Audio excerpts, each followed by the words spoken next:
Now, we are about 4 months away from the UFC White House card on June 14th, and we have a bit of a problem here.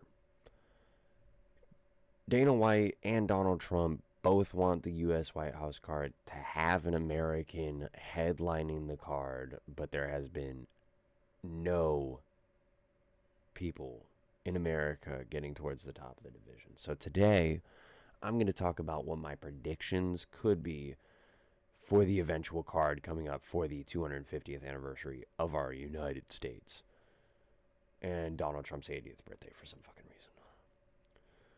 So, usually first things people think, oh, we need to have an American fighter. We need to have them headlining the card. When you look at every single one of these divisions, I don't see a single person from the U.S. that is going to be able to go up and beat the champion in any division. Like, let's go here. Flyweight. Joshua Van is the champion. The closest American that we have is Brandon Royval. And Brandon Royval already lost to Joshua Van, to be fair, by split decision, and it was a very great fight. But they're definitely not going to be headlining that. They're not going to be headlining a UFC White House card with a flyweight belt. They're just not. So then we go over to bantamweight. Petr Yan. Petr Yan is not going to be on that White House card. If he is, and he is headlining that card, that is a weird take. That is a weird take. To have a Russian fighter opening it, well, being on the main card, with even, I'd say, a Sean O'Malley, a Corey Sandhagen. These are our two American fighters. I don't see either of them beating Petr Yan. Sean O'Malley got lucky in the first with a split decision, and I believe Corey Sandhagen already lost to Petr Yan. So now we're going to go to the next division, because we want... That's the thing. America, at this point, wants a fucking win. They want an American on this card, and they want to make sure he's going to win. And I think if they do that, that is going to end terribly. Absolutely terribly. It's going to show the fact that the U.S. really has just fallen back on MMA. Really has just fallen back. The only thing that we have as Americans is American wrestling. That's the only thing that we can say we have above everybody else. But then you have the Russians with combat sambo. You have, Muay Thai in Thailand or Southeast Asia. You have fucking kickboxing in both France, Australia. Sorry, my dog's fucking moving. But, I mean, it's just like, if you headline a card, you are putting all of your cards on the table, being like, America will win this. And there is not a division where I see this. Let's go over to featherweight. Alexander Volkanovski. I'm pretty sure he's going to be going and fighting in UFC 324. So he's not even going to be ready for the card. So let's have an interim fight. Where's the nearest American? Aljamain Sterling at 5. You're going to have Aljamain Sterling going up at an interim title fight against any of these guys. He will most likely lose. Maybe a Yair Rodriguez would be a good fight. I mean, even technically you could put Yair Rodriguez on here as like an American-ish fighter from Mexico, but you also got to think then that's just it's a very slippery slope that they have to go on. And once you get down, I'd say even past 6, none of these guys are going to be going for a fucking interim title. Like, that's just it. I'm counting everything from the 5th ranking up are going to be going and getting a title shot or getting an interim title shot. Everybody from 5 below is a contender fighting for a chance to get into the top 5, for a chance to fight at the belt. And I just swallowed my spit. Next up, we go to lightweight division. Lightweight division is one of the most stacked divisions that there is. Headlined by Ilia Topuria, coming up from featherweight. Spanish.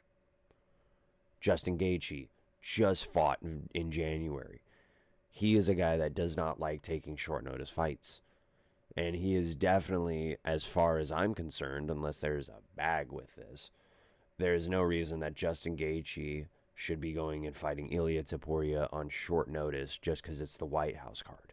Now, if he's getting 10 mil for this, whether win or lose, Hell, I'd take it too. But I mean, you got to realize Justin Gaethje just got the interim title. I think for the second time now.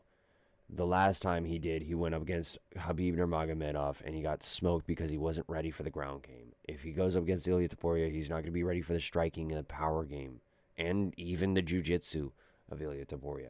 We go down the list. Next up, Max Holloway. Max Holloway's fighting here in a couple of weeks against Charles Oliveira for the BMF title. So there's no way he's going to be ready unless he gets a knockout in the first round. And even then, he's going to be out for 90 days. Because that's the other thing, too, is that USADA, after a fight, or I don't know if it's USADA, but I do know that an organization, they hold you off medically for 90 days, at least.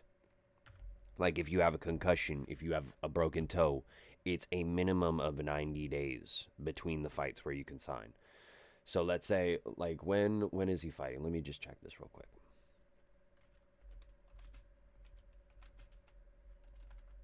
Yeah, I know my keyboard is incredibly loud. Yeah, see, he's fighting next week. 2 weeks from now. 2 weeks from now. Like, that scares me. If he's going into this, he wins this fight, he gets the BMF title. What, rematch with Justin Gaethje for the interim title? What, is he going to go over Justin Gaethje, who just got the interim title, to go up against somebody he lost to? Like, that's where it's like, nah. And then next up, you got Dan Hooker, which, I mean, I've already made a video about him. He's going to be out for, I think, a couple of months. You know, he's got to be fighting these allegations, getting that shit out. And then you go down, there's nobody. Welterweight, Islam Makhachev, Russian man. Don't want him headlining unless it is with an American. We go down the list, and who's the nearest American? Sean Brady. Sean Brady, great at the ground. I don't think he's going to be able to beat Islam at all. The striking's nowhere near. The grappling's competitive, but Islam just has combat sambo. He's able to get in there. He's able to beat up basically anybody in the welterweight division up until, I'd say, maybe a Daniel Rodriguez comes up, or maybe a Joaquin Buckley Kamaru type of thing. But Jack Ian maybe, Morales maybe, Bilal maybe, but none of these are Americans. None of these are Americans is what I'm trying to say.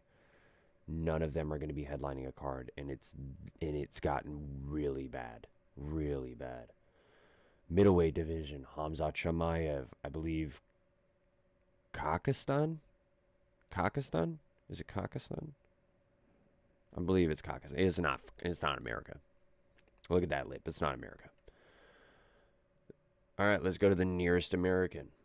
Sean Strickland, Anthony Hernandez. Oh, wait, they're fighting this week. So they're going to be out. Brendan Allen, maybe, but do you really want him getting a title shot against Khamzat Chimaev this quickly? No. Jared Cannonier, 42, I think. No. And nobody else. Maybe Joe Pyfer if he wins against Israel Adesanya, but once again, they're fighting in a couple of weeks. They're not going to be ready for the fight card by then. Light heavyweight, Alex Pereira. Now this is where I have a little bit of a different take on this. Because, yes, he's not American. By far. He's Brazilian. Fully Brazilian. But I think, especially before, like 2022, 23, I think it was, for UFC 300, like, he was on top of the world. Like, almost a Conor McGregor type of person. But now, with him losing the belt and regaining it back, like, this is where it comes to, like, he is a star. He's not an American star. It will bring eyes. But then you look at the fucking division and you're like, okay, so who does he face up against then in the light heavyweight division? That's American. Khalil Roundtree, he just beat up a couple of fights ago. That was not a great fight. It was all right. It was back and forth for the first 3 rounds, and then next thing you know, Alex Pereira was just teeing off on him because he realized Khalil Roundtree does not have 5 rounds of gas tank, which a lot of people don't. A lot of people don't. Jamal Hill. Jamal Hill lost to Alex Pereira in UFC 300. Emphatically. Emphatically. Literally hit an emote after that. And then when you go down, Dominic Reyes is the next guy.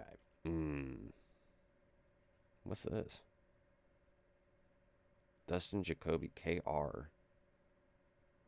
Oh, not ranked? I have no idea. But this is where it gets interesting. Because people are also talking about wanting Alex Pereira to move up to heavyweight to fight Tom Aspinall. Now, there have been a couple of friends around the circle that have been telling me that Tom Aspinall has relinquished his heavyweight belt. Now, I'm going to go with 2 separate opinions on this. One is the opinion that, yes, he did relinquish the belt, most likely got cut by the UFC, is done fighting. That means that it's up for grabs. The second opinion is that they're lying. He still has the belt. The UFC is trying to force his way to relinquishing the belt so that they can use the belt for the UFC White House. Because Tom Aspinall is not going to be able to fight on the UFC White House. And so, that's where it comes in. That's where Alex Pereira comes in. Because, here's my take. To headline the card, would you rather have Ciryl Gane and John Jones again? No. That was a bad fight. Would you want Ciryl Gane versus Alexander Volkov? I would, if it wasn't the White House card, the main event. Would you want Ciryl Gane versus Curtis Blades? I'm all right with that because he's American. But Curtis Blades does not belong in the top 5. He just does not. Because I'm pretty sure he was supposed to face Kunyev. Yeah, he won against Kunyev. And Kunyev, it was his debut. And he's ranked 6th. So this is where I think, or actually I'll even do a third opinion. I think that they're going to abolish the heavyweight and abolish the light heavyweight division and make it an quote-unquote open weight class. Where it'll just be 205 up. You can be as big as you want. I think that's what they should do. They should either just get light heavy 205 up for heavyweight, or put 205 to 265 and then put 265 up for super heavyweight. But then you won't have anybody because nobody's going to be having 15 minutes of cardio at 400 pounds. Hell, these people don't have 15 minutes of cardio at 240 pounds. So this is where I think Alex Pereira should go up to heavyweight and challenge Ciryl Gane for the title. Because it solves 3 things. It solves 3 things. One, the fact that it's stars. People know Alex Pereira off the top of their head, almost like Conor McGregor to people who watch MMA now. People who used to watch MMA in 2017, 2018 when Conor McGregor knocked out Chad Mendes, when he knocked out Jose Aldo, when he went up to lightweight and knocked out Eddie Alvarez. That was almost the same, I'd even say a bit heavier of a superstar than Alex Pereira's. But more people know about Alex Pereira because of his trilogies, because of his willingness to go in there and do stuff that you would never expect people would do. He took 3 fights with Adesanya, went up to light heavyweight. I think beat up Jan, beat up Khalil, beat up Yuri, got beaten up by Ankalaev, but I guess he had a toe injury, which, I mean, grain of salt. Came back, won it. And so then you got to think, who is he going to go up against in the light heavyweight division? Maybe Asmat Mirzakhanov. But he's also only had, 12 fights. And he won against Rakic, who now is, what, 8th? Rakic is 11th. So that would be almost the same as Sean O'Malley getting that title shot off of Petr Yan, in a way. In the fact that it doesn't make sense. He was too far down.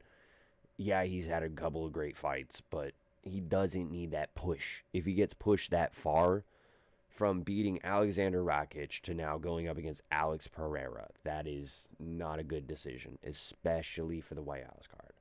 So they should definitely have Alex Pereira versus Ciryl Gane, like having a main event. Spot on that. And then for women's fights, they should definitely just have at least just one title fight. Make it 2 title fights throughout the entire card. Maybe 3 if you want to do an interim belt to kind of just be like, oh, it's like UFC 300. We have 3 belts. But, I mean, if they were to do women's fights, you got to do Kayla. You got to have Kayla in there. Only thing is, I'm pretty sure Kayla has a back injury. If I could just check that real quick.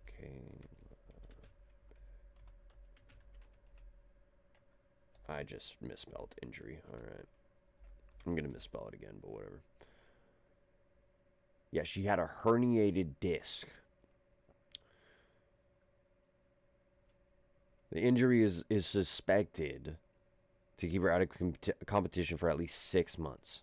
White House card is in June, January, February, March, April, May, June. That's 6 months. 6 months straight in before she can get into competition, before she can get in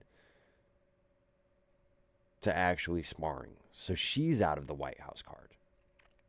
And so then you go, all right, who's next? Raquel Pennington. Ooh.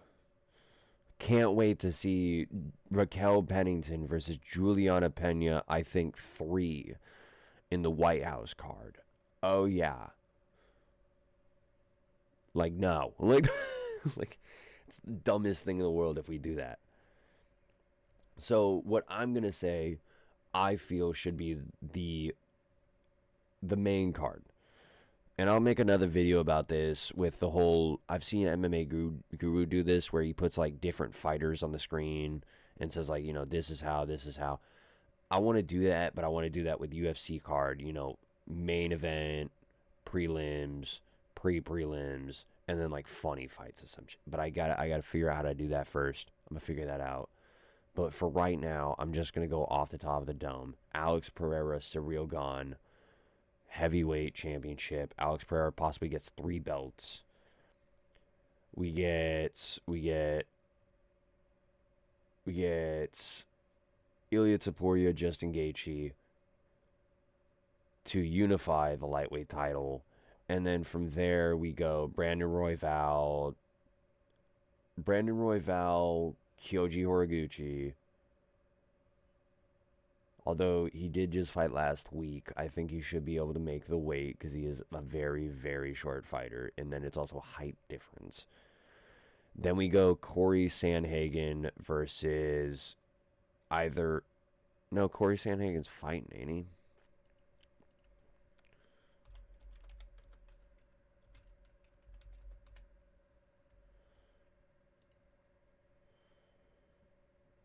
Does he have a fight? No, he doesn't. So I could see Corey Sandhagen going up against, like, a Umar. Again, I think. And then maybe a Aljamain Sterling versus Yair or a Diego. Because I know Diego's going to take that. Aljamain's already lost to Evloev, so they're not going to do that. But, I mean, like, that's the thing, too, is when you look over at this pound-for-pound top rankings, who's the nearest American? Let's just go down. Boom. Max Holloway. Fighting in March. Can't make it. We're going to go down. No more. Like, that's the one thing I hate about the fact that they want to push the UFC White House on June rather than July. on June rather than July. Because if they did it in July, everything would work together. If Max Holloway gets a first round knockout, he takes those 90 days, he comes back, he gets a short notice fight. You know, fucking Charles Oliveira wins. He fucking waits. He waits. He comes back in, goes up against Justin Gaethje again. You know what I mean?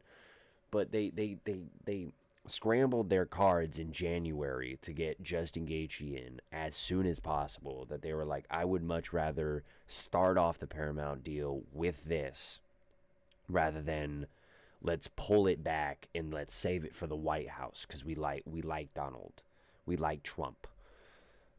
I don't get it. I don't like it. I don't like it because it makes it seem like they're not going to be pulling out all the stops, which is really making me scared because there's only going to be 3 to 5,000 people there. So is it almost like how the Super Bowl is, where it's like more towards the viewer than it is anything else now? I'm not going to be happy about it. And it's only having 6 to 7 fights. Yeah, off. I swear, if they have 6 fucking fights on that card, I'm done. I'm done. There's no reason. You have all these fighters. You could fucking have Brian Ortega on the prelims, on the pre-prelims, fucking fighting Dan Ige or Kevin Vallejos or some shit.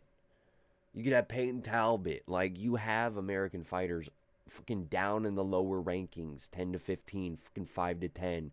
Tim Elliott. Like, for fuck's sake. And they're good fighters. They're good fucking fighters, too. There's fucking, what's his name? What's his name? Is he on here? Is he on here? No, but there's fucking one guy. I forgot his name, but he pulls out like a WWE move, like promo cut after every fight. I'm like, oh, this guy needs to go in. But then you're like, well, who is he gonna go up against? Nobody, because there's nobody that's worth fighting. That's gonna fucking go 5 rounds or 3 rounds. That's worth having. Like, I'll tell you right now, in I think his name's Duffy. I think, oh fuck, give me a second. UFC, WWE, heavy.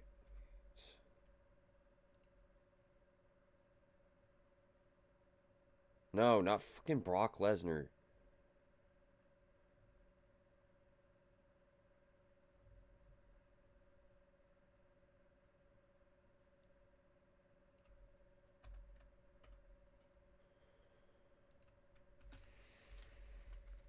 Yeah, give me a second. Give me a second. Because now this is gonna. Oh my gosh, not John Jones. Not him either. Not Ben Rothwell. No. This guy that's got the fucking cap on. Oh my gosh, I hate this so much. I'm gonna be fucking thinking about this all day. Let me click on it. Let me click on the heavyweight division. Let me just see the. Oh no. I can't see. All right. Whatever the fuck his name is. I forget his fucking name. I'm going to remember it at some point. But like having a presence of an American is better than having a great fight card. But when you make it about Americans, that's where it's going to go downhill. If they upload this, like if they have the main card all Americans and they all lose, then it's like, well, everybody just watched all the Americans lose to Brazilians, to Russians, to Croatians, to fucking a guy from the UK. Like, it's not gonna be great. It's not gonna be great. So I feel like they should bottom pre-limit. You know what I'm saying? Give people like Corey Sandhagen, give people like that WWE heavyweight that I was talking about, Duffy or Huff or whatever the fuck. I think it's Josh Huff. Did I just remember it? Josh Huff. Fuck. No. I'll remember it. I'll remember it. I swear to God. But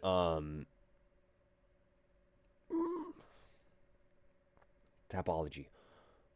Yes, yes, yes, yes, yes. Where is he? Where is he? Where is he? Where is he? There's no way he should be this far down.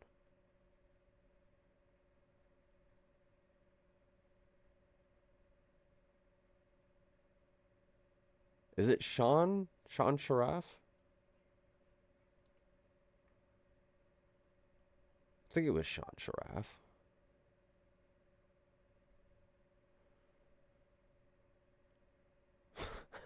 $38 of 38 at heavyweight. I mean, that's. I mean, no. Because there's also. Oh! Actually, you want to know a good guy that we could put on there? Steve Asplund. Steven Asplund. This man needs to be on this card. This guy used to be 400 pounds and was able to cut it down to 260 and beats the fuck out of everybody. Like, I think on his last fight, yeah, see, 520 pounds to 261. If he was on the prelims, that's a story. That's a story right there. So I feel like they should just get talent on the bottom end, get Americans on the bottom end, get them in good fights that they could win, that are going to be fun, and then at the top of the card, just have the best of the best. Because then it's giving us a show rather than having it be a performance. So that's at least my take for right now. I'll probably get back into more takes later on in the week. I just have to figure out this whole thing of how to, make that whole card thing work. But, I mean, I don't know. This UFC White House card is in a bad spot, and I don't know how it's going to fix.